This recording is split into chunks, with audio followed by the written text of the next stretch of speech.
Toujours en rapport avec la situation sécuritaire qui prévaut dans l'est du pays, en visite officielle à Beni, dans le Nord Kivu depuis mardi 15 avril, l'ambassadrice de la Belgique accréditée en RDC, Roxane de Bilderling, a réaffirmé la position intransigeante de son pays face à l'agression rwandaise dont est victime le pays de Tshisekedi dans sa partie orientale.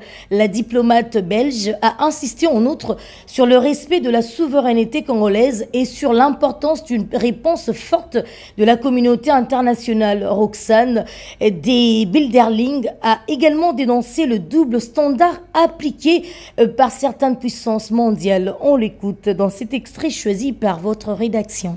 Je suis venue rendre une visite au gouverneur de la province qui lui présenter d'abord mes félicitations pour sa désignation et puis écouter sa vision, ses projets, comment le gouverneur et son équipe, qui est là aussi aujourd'hui, entendent mettre en place une stratégie pour relever les défis énormes que rencontre cette province. On sait que c'est une province qui est occupée en partie, qui fait encore face à de nombreux défis.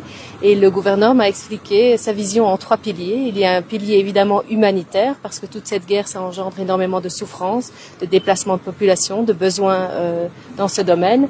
Mais pour apporter l'aide aux populations, il faut aussi accéder là où elles sont, il faut accéder à l'endroit où se trouvent ces populations.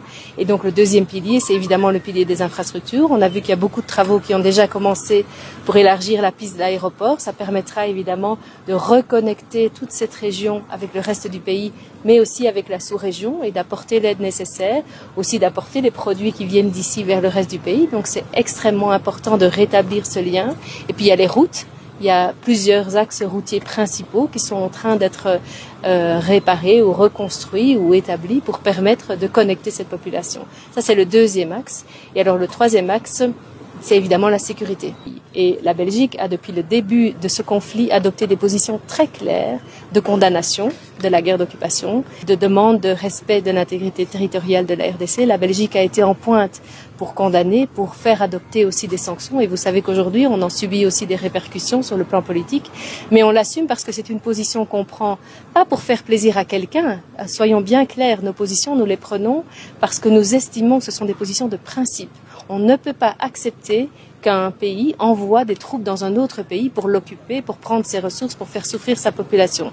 Nous avons eu au sein de l'Union européenne aussi des positions très claires sur ce qui se passe en Ukraine. Il n'y a pas de raison qu'on n'ait pas des positions similaires quand ça se passe sur le continent africain et en particulier dans une région qui nous est très chère. Vous le savez bien, la RDC, c'est un pays avec lequel nous avons des liens historiques et nous tenons vraiment à adopter les mêmes positions de principe, de respect du droit international